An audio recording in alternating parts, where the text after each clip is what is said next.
বিষয়টা হচ্ছে যে হঠাৎ করে আমার এলাকাবাসী একটি ফোন করে, তার নাম রানা নাগ, শান্তা নাগ। ফোন করে বলে একটি মেয়ে হঠাৎ করে বাড়ির সিসিটিভিতে দেখলাম আসলো। মেয়েটি এখানে ব্যাগটি রেখে মেয়েটি চলে গেল এবং মেয়েটির ড্রেসটি মনে হয় চেঞ্জ হয়ে গেল। তো যথারীতি আমি তখন বললাম তা ব্যাগটি খুলে দেখা হোক, ব্যাগে কি আছে। তো তারা ভয় পাচ্ছে ব্যাগটি খুলতে। আমার অ্যাকচুয়ালি দাদা মারা গেছে আজ ৭ম দিন। আমি অসুচের মধ্যে রয়েছি, তবুও আমি একটি বাচ্চা মেয়ের ঘটনা। Basanti furniture and sliding, Ashoknagar, Haripur মোড়। এখানে উন্নত মানের কাঠ ও প্লাইয়ের আসবাব, মডিউলার কিচেন সহ ইনডোর ডেকোরেশনের কাজ সযত্নে করা হয়। এছাড়াও CP teak bed, mahogany box cut, designer table, rocking chair, sofa cum bed, TV table, wardrobe, আলনা ইত্যাদি সুলভ মূল্যে পাওয়া যায়।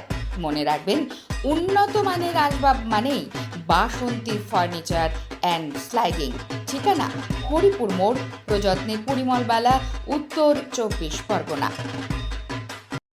দৌড়ে যাই। আমি ব্যাগটি খুলে দেখি একটি ব্যাগ, ২-৩টি বই রয়েছে। ব্যাগের মধ্যে দেখছি বইয়ে লেখা আছে ক্লাস 9 এর ছাত্রী, রোল নাম্বার 91, সি সেকশন।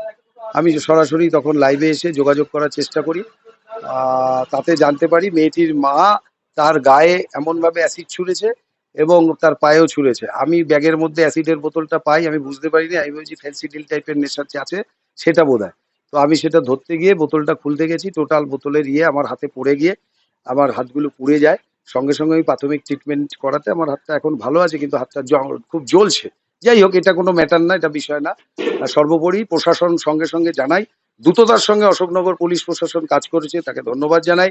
দ্রুততার সঙ্গে অশোকনগর নয়, ভাবড়া যোগাযোগ করেন, প্রশাসন তাকে নিয়ে চিকিৎসা করান এবং তার মাকে জিজ্ঞাসাবাদের জন্য নিয়ে আসে। এই মুহূর্তে মেয়েটি এবং তার মা প্রশাসনে রয়েছে। আশা করি মেয়েটির সুচিকিৎসার মাধ্যমে সুস্থ হবে এবং মেয়েটিকে আর মেয়েটির মায়ের মধ্যে নিশ্চয়ই কোনো সমস্যা রয়েছে। আশা করব মেয়েটির যা দেখভালের জন্য কোনো অসুবিধা হয়, তার খাওয়া পড়া, পড়াশোনা সর্বক্ষেত্রে আমরা অশোকনগর স্বস্তির থেকে এই দায়িত্ব তুলে নেব। কি মনে হয় মা কি অ্যাসিড মেরেছে মেয়েকে? দেখুন, মেয়ে বলছে মা মেরেছে। কোনো মা মেয়েকে অ্যাসিড মারতে পারে? অ্যাকচুয়ালি সমাজের বর্তমান যে অবস্থা, সেই সমাজের প্রতি আমার একটু বিশ্বাসও কমে যাচ্ছে। কেননা মিথ্যাকে বেসাতি করে মানুষ সত্যির দিকে এগিয়ে যাচ্ছে। সুতরাং সেই জায়গায় দাঁড়িয়ে হতেও পারে, আবার নাও হতে পারে। এটা প্রশাসন মা আর মেয়ের মধ্যে তদন্তের মাধ্যমে মনে হয় বেরিয়ে আসবে। তবে কিছু একটা গোড়ায় গন্ডগোল আছে। নাহলে অ্যাসিডটা এইভাবে তার হাত পুড়ে গেছে, তার পা পুড়ে গেছে, মাও যদি না করে, তাহলে মেয়েটি নিজে করতে গেছে আত্মহত্যার দিকে। আর আজকালকার ছোট ছেলে মেয়ে যা দেখলাম, কিছু ছেলে ফেলে নাম বললো, এরা প্রতিনিয়ত সেখানে আসে।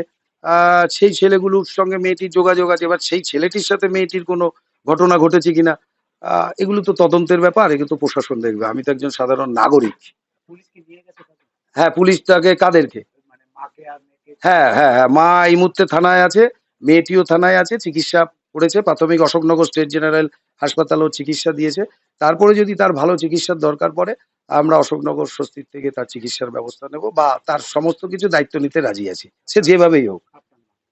আমি একজন নাগরিক, অতীশ সরকার।